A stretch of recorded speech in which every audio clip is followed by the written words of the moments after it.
Collector कैसे बने, इस पूरे सफर को आज हम समझने वाले हैं।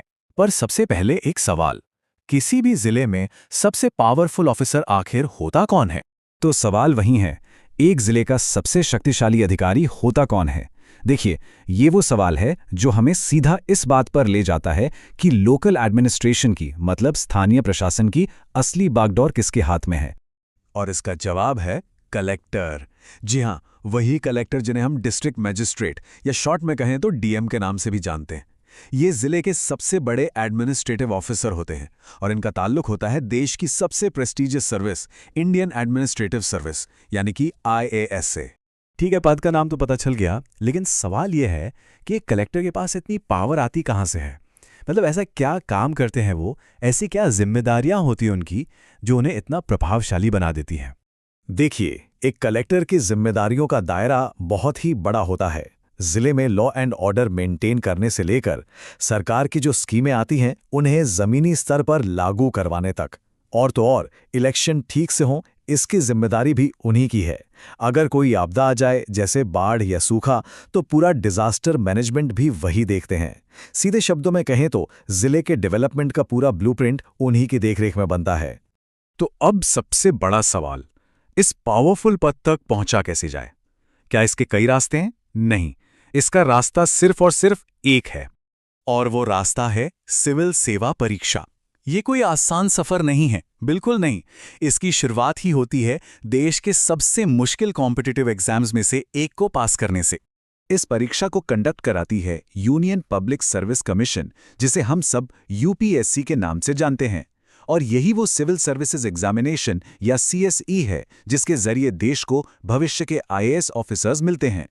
अब देखिए, ये जो एग्जाम है ना, ये कोई एक दिन का टेस्ट नहीं है।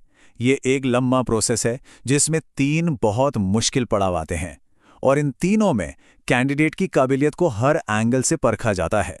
तो ये 3 स्टेज कौन कौन से हैं? सबसे पहले आता है प्रीलिम्स। ये एक तरह का स्क्रीनिंग टेस्ट है जहां लाखों एस्पिरेंट्स में से कुछ सीरियस कैंडिडेट्स को छांटा जाता है। जो इसे क्लियर करते हैं वो पहुंचते हैं दूसरे स्टेज पर, मेंस। ये एक डिटेल्ड लिखने वाला एग्जाम होता है जो आपके नॉलेज की गहराई को टेस्ट करता है। और फिर आता है फाइनल राउंड, इंटरव्यू, जिसे पर्सनालिटी टेस्ट भी कहा जाता है। यहां सिर्फ ज्ञान नहीं, बल्कि आपकी सोच, आपकी लीडरशिप क्वालिटी और प्रेशर में काम करने की क्षमता, सब कुछ परखा जाता है। अच्छा, तो मान लीजिए कि किसी ने ये तीनों मुश्किल स्टेज पार कर लिए और वो आईएएस ऑफिसर बन गया, तो क्या काम खत्म, मंजिल मिल गई? नहीं, बिल्कुल नहीं। असल में असली सफर तो यहीं से शुरू होता है। चैलेंज तो अब आने वाला है। सिलेक्शन के बाद सभी नए ऑफिसर्स को ट्रेनिंग के लिए भेजा जाता है मसूरी। मसूरी की खूबसूरत वादियों में है देश की सबसे प्रेस्टीजियस एकेडमी, LBSNAA, यानी Lal Bahadur Shastri national academy of administration.